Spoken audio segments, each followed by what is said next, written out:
साथियों, MS power point सीखने के क्रम में यह एमएस पावर पॉइंट का पहला वीडियो है। जब हम एमएस पावर पॉइंट को ओपन करते हैं प्रेजेंटेशन बनाने के लिए, तो एमएस पावर पॉइंट का जो पहला स्क्रीन विंडो होता है वो कुछ इस तरह से दिखाई देता है।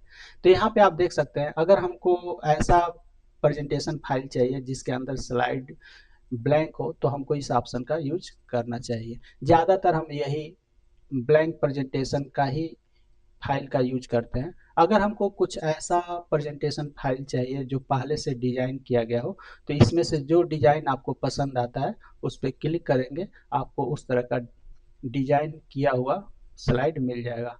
तो हम अगर यहाँ पे आप देखोगे लेफ्ट साइड में, तो हाल में जो फाइलें प्रेजेंटेशन फाइलें खोली गई हैं, अगर उसमें कार्य करना है तो आप डायरेक्ट यहाँ से उस प्रेजेंटेशन फाइल को ओपन करके आप उसको उस पर कार्य कर सकते हैं। अगर कोई पुरानी फाइल खोलनी है तो आप यहाँ से भी जाके ओपन ऑप्शन पे क्लिक करके भी खोल सकते हैं। इसके अलावा और भी ऑप्शन है जो आगे आपको पता चलेगा। साथियों, हम यहाँ पे ब्लैंक प्रेजेंटेशन पे क्लिक करते हैं। जैसे हम ब्लैंक प्रेजेंटेशन पे क्लिक करेंगे साथियों, तो हमारा पावर पॉइंट का विंडो, स्क्रीन विंडो कुछ इस तरह से दिखाई दे रहा है। तो अगर आप एमएस पावर पॉइंट सीख रहे हैं, इसके पहले अगर आप वर्ड और एक्सेल सीख चुके हैं, तो ये आपके लिए और भी आसान होगा।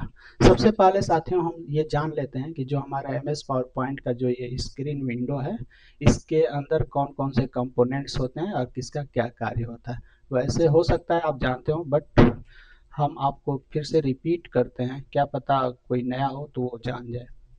हम यहाँ पे क्या करते हैं, ये जो ऊपर वाला पट्टी हम सेलेक्ट कर रहे हैं साथियों, आपको पता है ये टाइटल बार कहलाता है, जहाँ पे प्रेजेंटेशन का फाइल और सॉफ्टवेयर का नाम शो करता है। जो ये राइट साइड में ये 3 बटन होते हैं, हर एक सॉफ्टवेयर में होते हैं। क्लोज बटन है, मैक्सिमाइज और रिस्टोर बटन है और मिनिमाइज बटन है। इसके बाद नीचे ये पट्टी देखोगे साथियों, तो इसको हम टैब बटन कहते हैं। तो जब भी आप एमएस पावर पॉइंट को खोलोगे साथियों, तो आपको बाय डिफॉल्ट जो हमारा टैब खुला रहता है वो होम टैब खुला रहता है। तो जब भी आप किसी टैब को क्लिक करोगे तो उस टैब के साथ ये चौड़ी पट्टी आपको दिखाई देता है, जिसको रिबन कहते हैं। इस रिबन के ऊपर देखोगे तो साथियों कमांड होते हैं, जिसे लोग टूल्स भी कहते हैं। इनके सहारे हम प्रेजेंटेशन फाइल जब भी हम बनाते हैं, कुछ प्रेजेंटेशन बनाते हैं, तो इनका हम सहयोग से ही बनाते हैं।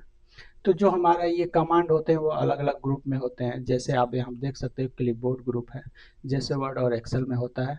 अगर आप वर्ड एक्सेल सीखना चाहते हो तो हमारे यूट्यूब चैनल के प्लेलिस्ट में जाइए, वहाँ पे वर्ड और एक्सेल का वीडियो मैंने बनाया हूँ, तो वहाँ से आप देख सकते हो। तो यहाँ पे देखोगे ये जो हमारा होम टैब है साथियों, इसके जो टैब होते हैं ये अलग अलग ग्रुप में डिवाइड हैं। जैसे क्लिपबोर्ड है, स्लाइड है, पैराग्राफ है, ड्राइंग है और एडिटिंग है। इसी तरह जैसे ही कोई टैब खोलोगे साथियों, तो उस टैब पे ये कमांड बदल जाएंगे और उसमें अलग अलग ग्रुप आपको मिलेंगे। जैसे यहाँ पे स्लाइड है, टेबल है, इमेज है। तो ये पट्टी हमारी जो होती है साथियों, इसे हम रिबन कहते हैं। रिबन के ऊपर कमांड्स होते हैं।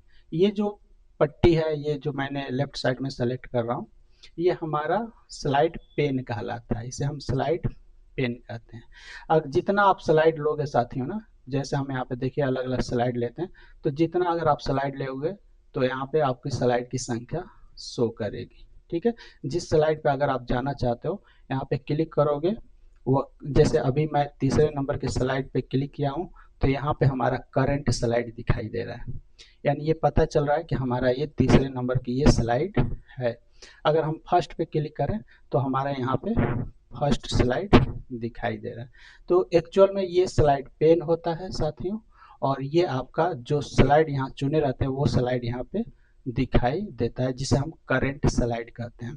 यहाँ पे आप देखोगे ये आपको पता है रूलर है, जो मार्जिन सेट करने में, चित्र को माप के अनुसार बनाने में सहयोग करता है। ये आपका हॉरिजेंटल रूलर है, जैसा कि वर्ड सॉफ्टवेयर में आपने जाना होगा।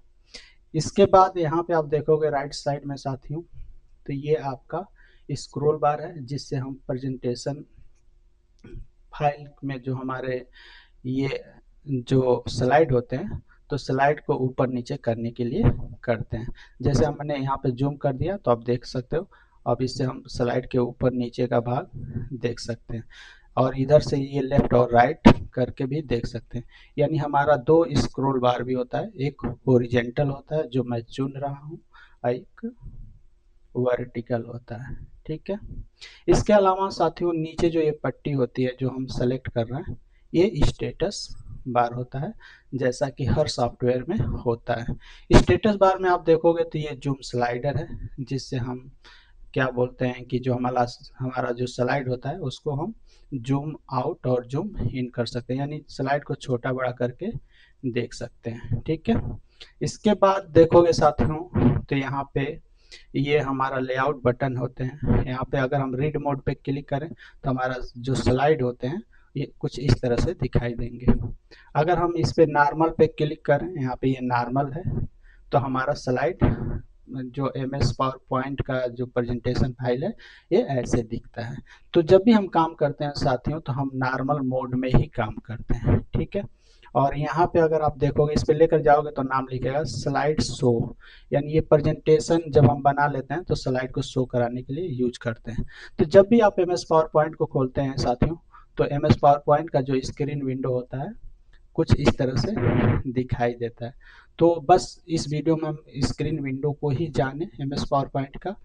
अब आगे हम नेक्स्ट वीडियो में सीखेंगे।